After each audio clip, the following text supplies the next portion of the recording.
Esawuza buli wa mobile wawo basobola okubbirawo ba gangsters bakusanga ku street ne bakuyimiriza ne bakujjako bakujja ne bakujjawo ne babitwala. Ebifo byasoza kwetantala mu South Africa bye biri mu location downtown Kairicha, Nyanga, those areas tosobola kwetantala tosobola kuyingira mu squatters eyo tosina woyingira kati wano tuyitawo nga mu ghetto ndowooza eriye ghetto toyina wo soba kuyingira mu ghetto ya South Africa ne wetantalayo nga woba toli gangster soba kuyitayo. Sayinza okulaba Richard. Webale nnyo ssebo okunkyaza. Weewaawo njagala kusaba ombulize ku bannayuganda abo batulaba tulyoke tugende mu maaso. Mbabuuzizaako mwenna abatuwuliriza abatuwadde akakisa kano kubanga mutuwuliriza muli mutya mujeebale gye mutuusaako mwenna engalo mwebale nnyo okutuwuliriza era mwebale nnyo okubeera abawuliriza oba mubeera nga mutuwa olunaku luno okubanga tubajoyininga tubeere nga twogerako oba tuwayamu nammwe. Weewaawo tweyanziza.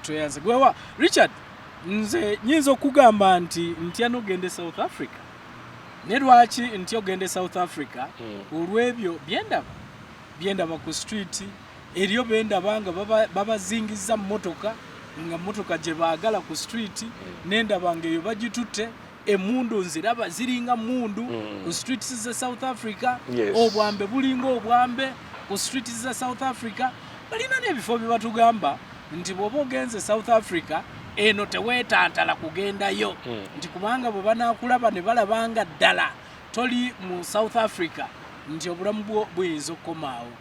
Lwaki eno tugiyita xenophobia?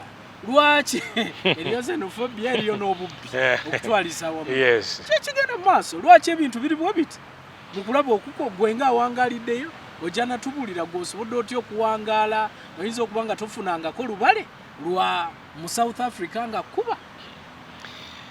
South Africa ebintu bingi complex issues nyingi nnyo is contributing to factors crime. Factors nyingi nnyo compared to US. US has got different factors. South Africa has got a complex issues kati nga peti but ndoza nti US singa South Africa okubeera complex mu nsonga eyo.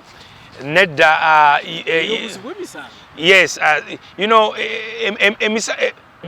shootings ezikolebwa mu US when you assess them they are based on racism, hatred and all those things. Yes, yeah, there's that hatred. Omuntu agenda mu class nakuba abantu masasi noga nti is poverty oba drugs ezimutawanya. US it's a complex different situation ekiri eri ekyokutta kw'abantu omuntu n'ayingira mu train nakuba abantu amasasi erisibwavu musosoze mu USA. Yes, that's a different complex situation. Mu South Africa is complex in a way nti obwavu mwebuli, drugs mweziri, alcohol abuse mweri, parental care mweri nti omwana yakula ku street talina bazadde abadde mu kkomera nga wayingira wafuluma akulidde mu makomera n'agenda daddayo ku street talina kyakola nga walabeera banaffe wano Kampala Road n'asalawo okuturninga his life into a gangsters. Kuba abantu abasinga okukola ebintu there are some of them they are gangsters in South Africa. Most of them, the majority, 80% of out of 100 they will be gangsters. Abakola ebintu abalakuba abantu amasasi theft, petty crime nti otambudde n'essimu y'oku street ne bakuba ekiso ne bagitwala. You know, kati petty crime nti bakusanze ekiro ng'otamba era nange waliwo ebifo byesitambula mu South Africa.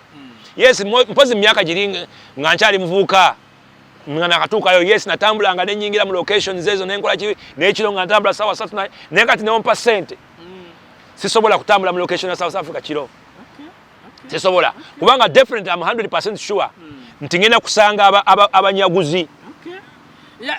Njagala tusooke tunuulire before kyebyo omuntu byatasobola kwetantala kutambulira mu naddala avudde eno kanjogere ku Uganda naddala omugwira avudde eno ng'agenza okukakalabiza mu South Africa bitundu ki ebyo bye sirina kwetantala kugenda kutambuliramu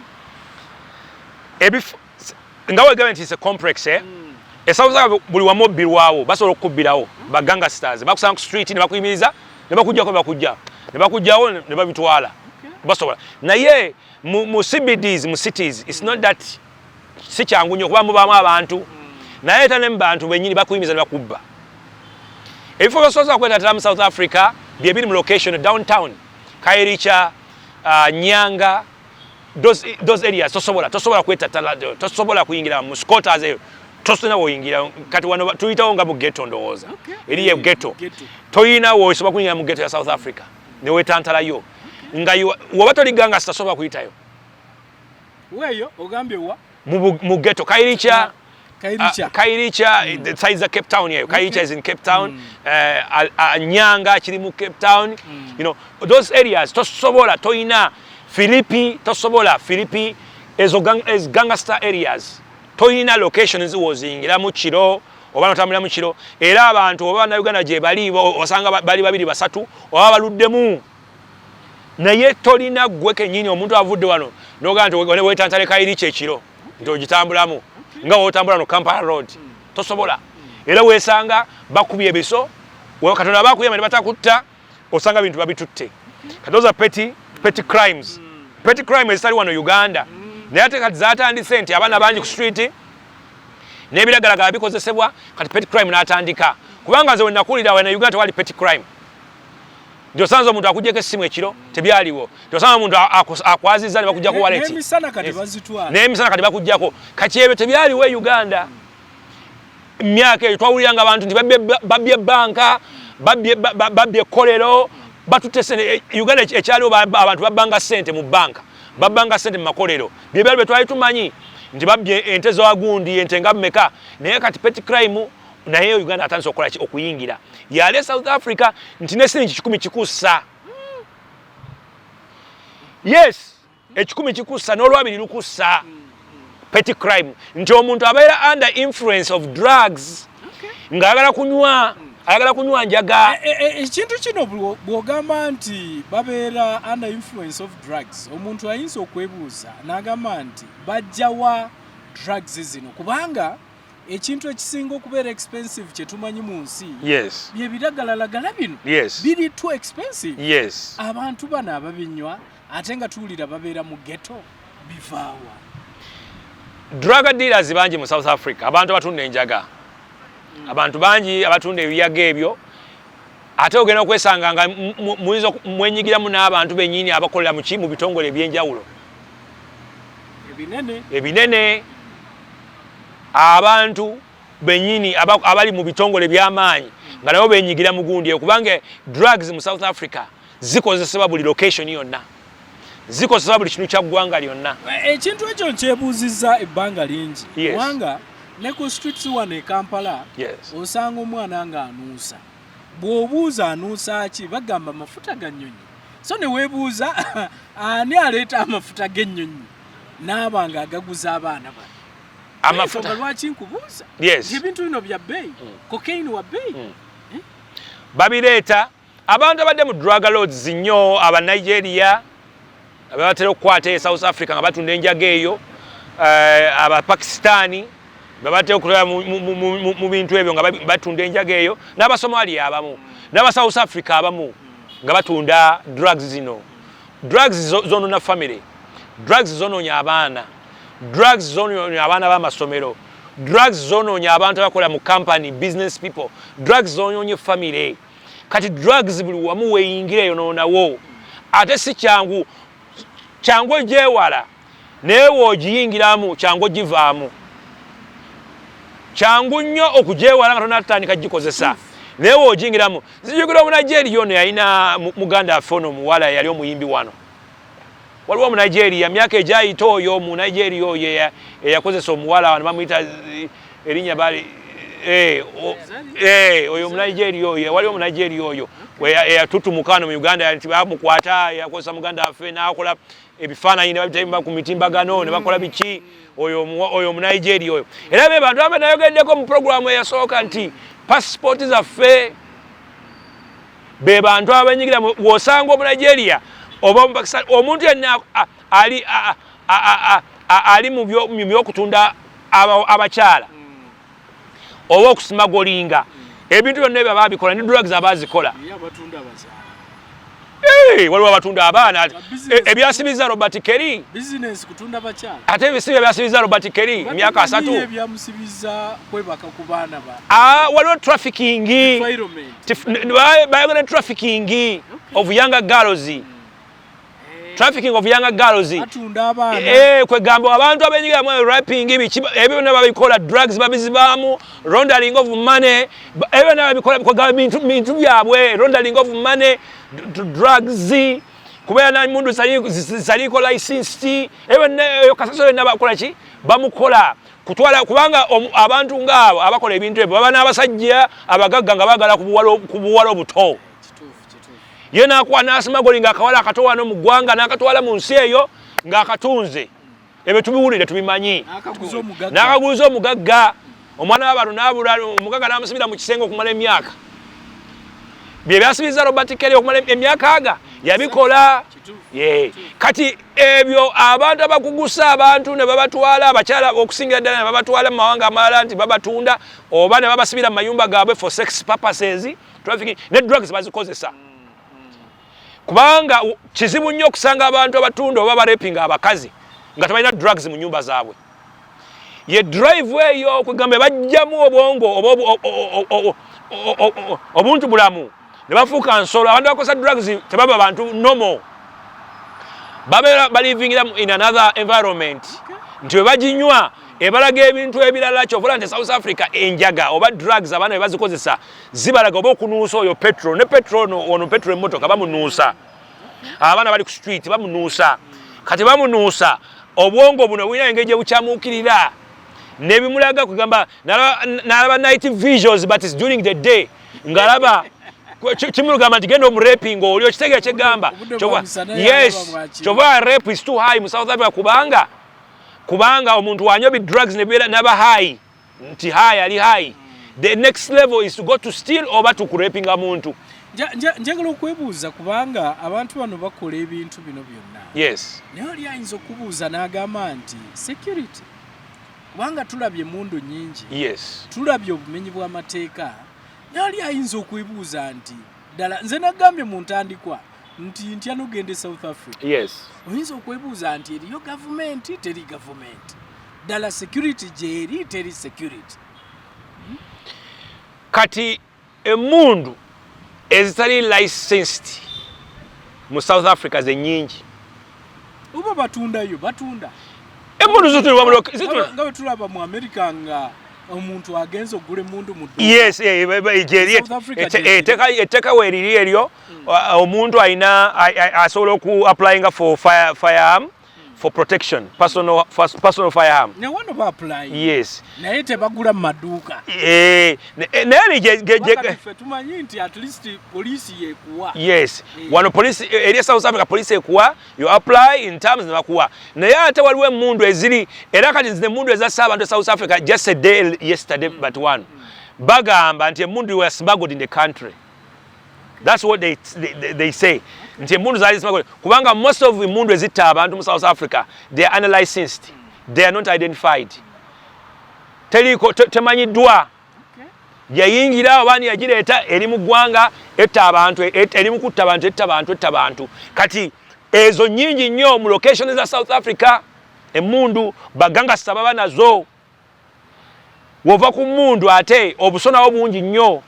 Kugamba omuntu okutta n'akasosi kyangu nnyo it's a easy job kitegeera naye ng'ekikussa kiki wallet yo yeekussa oba simu yo yeekussa oba chain gy'oyambadde yeekussa so gavumenti waliwo ddala police mweri era uneekola ki kubanga nze bwe mpulira South Africa singa bibadde Uganda n'aligambye kale ensi ekula ne South Africa ensi yakula bino bw'obulaba nga bigenda bwe bityo y'ensonga lwaki gavumenti neebuuza oba security ddala weeri security mweri mu South Africa ya amaanyi nnyo.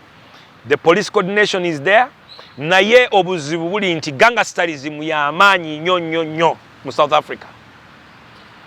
Buli kitundu gangsterism ya amaanyi omuntu ayiga oba gangsterism ngali bano mu myaka gino gy'abaana bano betula ku street Kampala Road.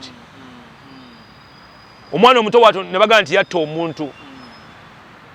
Omwana omuto watu baga nti ali ku drugs tasobola mukyusa ayingira mu komero afuluma ayingira mu kamera afuluma kuga akula obwongo bwononese naye ekyo that's a outcome of family breakdown nti ono mwana ali yakula talina bazadde oba yakula nga mama ali entata ali eri kati ne baba product obula nagamba mu episode twasooka nega nti unalinjo nagamba nti kibi nnyo okubeera nga we don't attend to the issue of street kids kubanga the outcome of that is hindering tourism mu ggwanga kubanga abaana gye bakoma okubeera ku nguudo z'e Kampala gye tukoma okubeera nga tujja kutya okutambula ekiro gye tukoma okubeera nga tujja kutya okutambula anyhow freely kubanga basukka ku nguudo enjala ebaluma webasukka ku nguudo baba n'ebyetaago kati bayinza okufuna is a alternative way kyobula nti waŋŋambye nti petty crime waali nagula nti petty crime naye simumanyi nze nali simanyi petty crime wano waali e Uganda naye kati waŋŋambye nti waali yatandise kituufu lwakuba ekireeta ekyo nti abaana bangi ku nguudo abaana bwe basukka obungi ku nguudo petty crime ogenda mulaba kubanga alina okukwata essimu yo n'agibba n'agenda n'agifunamu omutwalo n'asobola okugula emmere alina okukwata wallet yo ng'ogituuzizza ewantu n'akusobera n'agitwala n'akola ki ekiro wobanga abantu bali bamulaba bajja kukuba bakujje mu byonna ky'olina kati eyo emmotoka ziba zipaakinze bajja gimenya amataala batwale bagatunde kati that's the issue nti product y'ekintu ekintu kiba kitandika okiraba nti kigenda kuzaala obuzibu twogere katono nga tukyali ku nsonga eyo naye era kubanga abamu bwe balaba okutta kuno okugenda mu maaso balowooza nti oba kyekiri ekya xenophobia abantu baffe nakyo bakirina abamu balowooza n'okulowooza nti oba abatta ne bebabba ne bebatta bagwira abatali ba South Africa kino kiri kitya mulimu embeera eyo nedda South Africa ku point eyo nja kujogerera gwanga ddungi ngera nga olwa Uganda abantu balina laavu nze emyaka gye mbaddeyo sifunanga buzibu baaniriza very good country hospitality wise they are good everything is good naye nga nkugambye nti elements eza few minority abantu bali ku njaga bali ku drugs abali ku bintu ebyo they are the problem causer in the community bagamba omu avumisa ekika kyonna kati yes omulamamba avumisa ekika kyonna kati Richard yagalagamba nti abantu bano tebali mu xenophobia South Africa gyali era nga wolaba nti xenophobia certain times naye xenophobia wabeere buli wajja South Africa abantu baba expressing how they feel on their social economic issues nga wolaba nti bagamba nti abagwira batwala emirimu gyaffe abagwira bali kino abagwira baliwe bati abagwira baleta crime okitega kyegamba abagwira bagula amabaala abagwira bakola emirimu ffe gye twali tukoze kati ekyo it's once in a year abantu nga bakaabye government nga tekye bakola nga government bawuliriza nabaga no it's too much naga kati to expressing our hunger nabakola ekintu ekyo yaki xenophobic there are zones xenophobic ne elements nti people when they expressing mujjamu ate abantu abali so violent ne batandika okukola ebintu ne balootinga amaduuka g'abantu abamu ne batta abantu okitegeera kubanga nkugambye nti complex issue eziri mu South Africa nene is a complex issue whereby mulimu abantu abali on drugs people who are in poverty people who are really aimed at robbery kati issue ya xenophobia wetuuka zino zonna elements zeerimbika mu ekyo ekintu xenophobia nibatandika okukola ebintu ebiki unnecessary yes naye nga lyo eggwanga xenophobia tumumanyi abeerayo n'amala ne bayisaawo kye bayisaawo n'amala ne kiggwa nemukirinda maybe next year era ne kikomawo kubanga baba expressing how they feel mu conditions gye balimu nga baba South Africa nga government ndowooza esirise nnyo as they believe nti government esirika nnyo neraba nti government tebafuddeeko nga bo bannansi efudde nnyo kubagwira bonga bwe bagamba nti abagwira be balina emirimu nga wala ba Zimbabwe there are a lot of Zimbabweans abali South Africa bakola okitegeera kati abantu ne bakalaza bagamba nedda lwaki abazimbabwe bali bwe bakola mu farm lwaki abazimbabwe bakola ki kugamba ekyo kyonna kyonna minister kyobola minister yakyusa n'aleetawo what we call quota exceptional visas quarterly visas kugamba nga yakubalansinga bintu ng'ebintu bikoze ki bivudde mu nteeko nga bayisawo message yaabwe ng'abantu nti bannaaye lwaki ffe abannansi tetukolebwako mu nsonga y'emirimu lwaki abazimbabwe bwe bakola wano mu ggwanga lyaffe ffe bannansi tetukola awo nakyo nekireeta uprise yaki ya xenophobia naga lwaki abanigeria bajja wano mu ggwanga lyaffe ne batunda enjaga bono n'abaana baffe ekyo nakyo nekireeta ki uprise okitega kyegamba lwaki abcd ekyo nakyo nekireeta uprise kwegamba issues ziri social and economic nga zirina okubeera balanced on the side of abagwira ne side y'abannansi. Lucky Dube we bamutira wali South Africa waliyo kyali wano? Yes, Lucky Dube bamutira ndali South Africa. Bamutira mu kibuga abakiyita Lozotenville mu Johannesburg. Omanyi nebuuza nti omusajja ng'oyo yali amanyiddwa ensi yonna. Yes. Si South Africa yokka, si Africa yokka, naye the whole world. Yes. Omusajja amanyiddwa. Yes. Okuttibwa ababbi ku kkuba. Yes. Abaagala okubba emmotoka obumotoka. Yes. Ate nno abamutta ba Mozambique. Not South Africa. Yes. Abamutta kyenva nagambye wali ekintu kya boda. Ti omuntu ajja kuva Nigeria ajje mu Uganda akole ekikolobero mumulowooze nti munnayuganda yakikoze naye nga lwakuba ebitambuliso byadde akozesa byaguddawo ne mulaki okiseera kyegamba kati abantu abamutta baali ba Mozambique ebayingira South Africa ababeera mu South Africa mu kumenya amateeka ne batta munnansi kubanga wembala wa story yatwala omwana ng'amutwala wa jjajjaawe nga ye ndowooza agenda flying the next day kati abaakomawo n'abagwambu ne bamukuba amanda ne bamukuba amasasi waliwo embeera yonna gy'osobola okufunamu obwenkanya singa oba ddala otulugunyiziddwa mu mbeera ya streets ezo e South Africa kuba oli ayinza okwebuuza abantu baffe abamu lwaki bati ogendayo ensi ezimu zifevaringa bannansi neweesanga nga ow'ensi yaabwe bw'aba akoze ekikolobero ku mulala nga bayinza obutafaayo kiri awo ng'obwenkanya tebubeerawo e South Africa kiri kitya?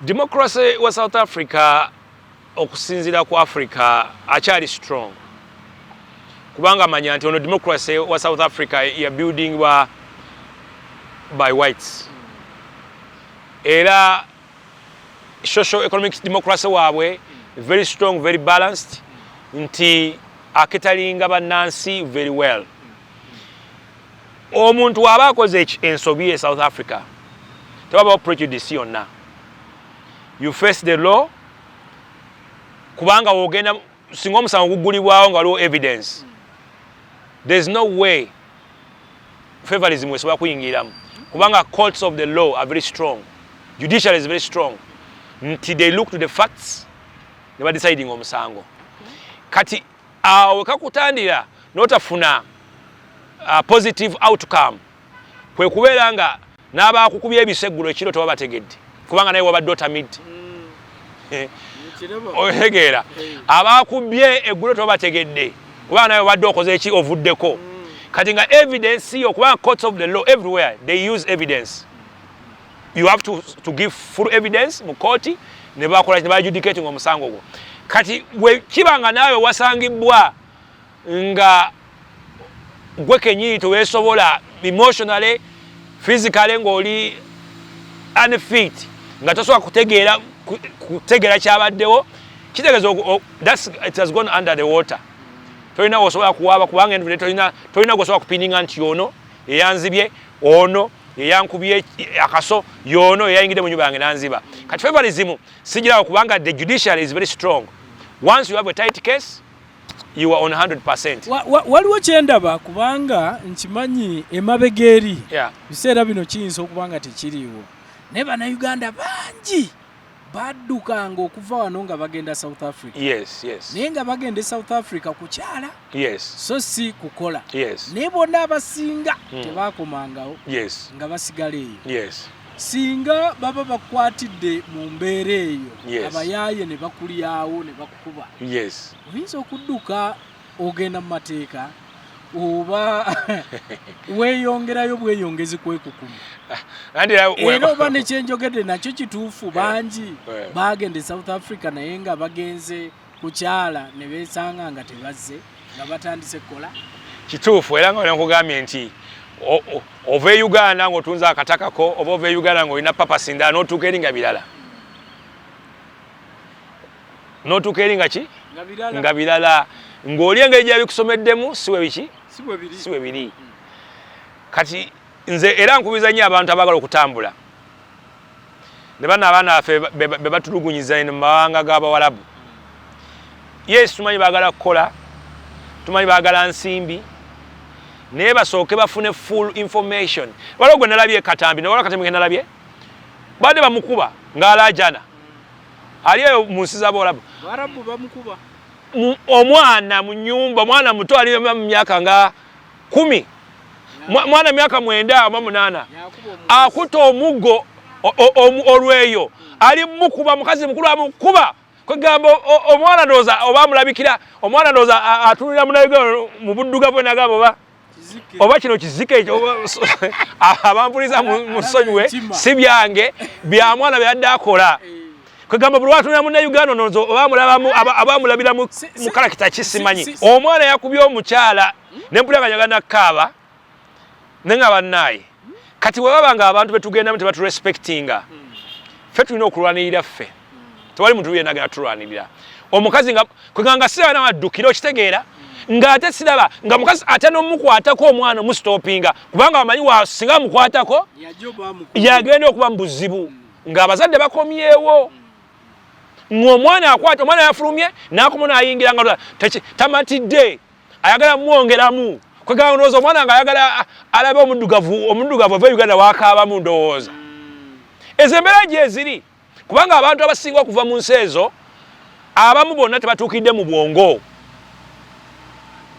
Mu nsi ezo amawanga ag'enjawulo abantu abamu tebatuukidde mu nsi ez'enjawulo kyobola nti era abasinga baagala nnyo okubeera mu zoo ne balaba ebisolo bibasanyusa nnyo.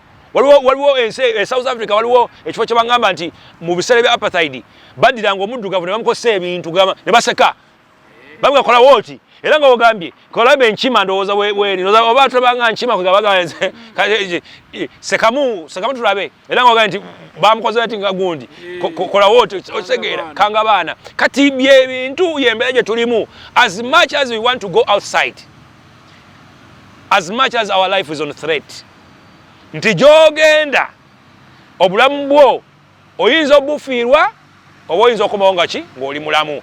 Naye omwana yakubye omukyala emiggo ng'akatambyako ddala ddala oyo ne wabasisita bange mugamba linnya eddako kati kubanga bwe buzibu nti tosobola girinnya abakutwalayo bagamba contract ekoze eki myaka 2 so contract bwebeera myaka 2 oba olina bagamba sooka osasule sente zaffe bweziti kugumiikiriza nolaba nti emiggo gikubibwa novaayo naye nga as much as bano abaana bakola abagenda mu Buwarabu bakola as much as embeera yaabwe ekyali sensitive and fragile kubanga obutambi bungi so awo njagadde okumanya nti abo abagenda mu mbeera kati abo bagenda mu butuufu lwakuba nti batulugunyizibwa naye ono agenze mu mbeera nga yagenda kukyala neyesanga nga akoze ate ku street ne bamucunya bwe batyo oba ne bamusanga ne bamukuba naye yeekubira enduulu oba oyo agamba kansirike. Ate si South Africa yokka ensi zonna wobeera omubbi ne bakubba ogenda kuliponinga ku poliisi genda kwejjanjaba kati olina kigumira buli bakwe batuga omira kimire kubanga kati for example ofunye obuzi walo Kampala Road okimanyi tolina kitambuliiso osobola okwetata n'ogenda ku CPS tyolipotinga kizibu manyi waliwo scenario gyendabye nti ne bw'oba tolina permit n'okoona oba ne bakkoona toyita wa traffic tosobola kubanga ze requirements ezisooka ku poliisi ogenza kupuletunga musango ku requirement tuwe kitambuliiso gwani obeerawa kitambuliiso uko wapi n'oleeta okitegeera kati oba tolina tosobola genda ku reportinga olina kigumira bugumizi ky'oba olaba nti amateeka malungi nnyo okugondebwa kuba gaba gakuprotectinga mu kiyinza okubaawo mu maaso. Kituufu. Njagala tunuulire ensonga nti bannayuganda bangi bettanira South Africa. Yes. Naye omuntu yandyagadde okumanya nti singa mba ngenze South Africa. Yes. Butya bwe nyiiza okuwangalira South Africa nga sifunye bulabe obw'okunkubira ku street okunzibira ku street singa mba processing ebintu byange byonna nga ntuuso gende South Africa. Kiki naalibadde neewala okusobola okulaba nga mbere South Africa nga ggwe awangalidde ebbange. South Africa nga bwe nagambye ggwanga ddungi, otambula buli wamu okwala kyoyagala, emicomo bagyokya ku street nga wano, beaches zezira owenjoyinga, naye obulabe buli nti kwe kweyingiza mu bantu b'otamanyi. Kwe kweyingiza mu bantu b'otamanyi oba okugenda mu community gy'otategeera, n'osocializinga, n'onywa emyenge nabo, n'ovaako, ne bakutegeera the end nti oli mugwira, oba ofunye obulabe. Ekitega kyegamba kwe kugenda n'ova wano n'ogende South Africa oba mu America oba wa kuba kiri jeno n'ova ku kyakutwala n'otandika ddiiru y'amasanyu, kunywa kwenjoyinga niweerabira ekyakola kye kyakutwala. Weweeraba ekyokutwala ne bakutegeera, kubanga amawanga gonna buli bakutegeera, naawe wano wobeera ne Uganda n'otegeera nti oyo Mukongo, olina engeri gy'odiringa naye. Naye ate ekisuka kubanga abantu abamu baba under the influence of drugs, nga baagala ssente, kuba omuntu akosa drugs aba yagala ssente every time mu pocket ye, mu nsawo ye. Omuntu akosa omwenge bekasa aba yagala ssente mu mpale ye. Kati gwe Munnayuganda mu magezi go olina emmotoka yo yiyo ogirina, mu South Africa akulaba ssente oba nazo 10 tekikubula, 5 tebikubula mu mpale, 10 tebikubula mu mpale, olina eggurupu y'abantu abali ku njaye banywa enjaye naye tebalina ssente za ggula njaye. Obvious baba bagenda kutusako bulabe. Kubanga manya nti gw'obaawo ng'olina naye nga budget yo oba agenda yo yakukola kuzza waka, bo babeera mu ggwanga lyabwe nga agenda yaabwe yakunywa njaga, kunywa mwenge, tebalina buzibu bwonna. Kati w'otabaza bintu bulungi n'omanya essaawa z'olina okwenjoyinga n'essaawa z'olina okudda ewaka, n'abantu b'olina okubeera nabo n'abantu b'olina okutabeera nabo, n'ebitundu by'olina okutambuliramu n'ebitundu by'otalina kutambuliramu ze bayita danger zones. Kubanga nze nkugambye waliwo ebifo byesitambulamu, waliwo kati essaawa zesitambula South Africa naye luli nabikolanga kubanga mbirabyeko n'amaaso gange nti abantu abasinze tebasavaivinze mu locations ez'enjawulo mu South Africa babasanze ekyo ne batulugunya ne babajjako, abamu ne babata n'obatta. Lwaki? Kyolina kikussa e South Africa. Lwaki? Kubanga abantu ababikola babaagala nsimbi, baba under the influence of drugs, alcohol, nge wakikola essaawa zino enkya tajja kijjukira naye nga iwale tebagitutte. Kati Munnayuganda ali South Africa olina kwetegeera, nava ewaffe nagenda kukola ki, era we nabeera wano kiki kyenduubirira okufuna okubeera nga nzize ewaka. Kuba twesanze nti tugenda mu bantu mu mawanga agatali gaffe ne tufuuka bannansi mu bintu bye tukola. Tetwebaka tusula mu mabaala, okitegeera, tetwebaka tusula mu mabaala, waleti tuzijjayo tuziraga, amotoka tugavuga tugalaga. Manya nti abantu b'obikoleramu baavu naye eggwanga lyabwe. Gw'ate omugwira olina buli kimu, kati okigenda kufuula omulabe mu ggwanga lyabwe. So nsuubira Munnayuganda owulira bw'oba oyagala ogenda e South Africa owulidde kiki ky'olina okuba nga okola, biki by'olina okuba nga weewala okusobola okulaba nga embeera oba bw'oba side eyo osobola okuwangaalayo n'okola emirimu gyo ate n'okomawo e Uganda. Kuba ebiseera ebisinga Bannayuganda bava wano ne bagenda eyo nga bagamba banoonya capital. Yes. So bw'ogenda eyo kola capital wo komawo wano osobole okubanga okakkalabya.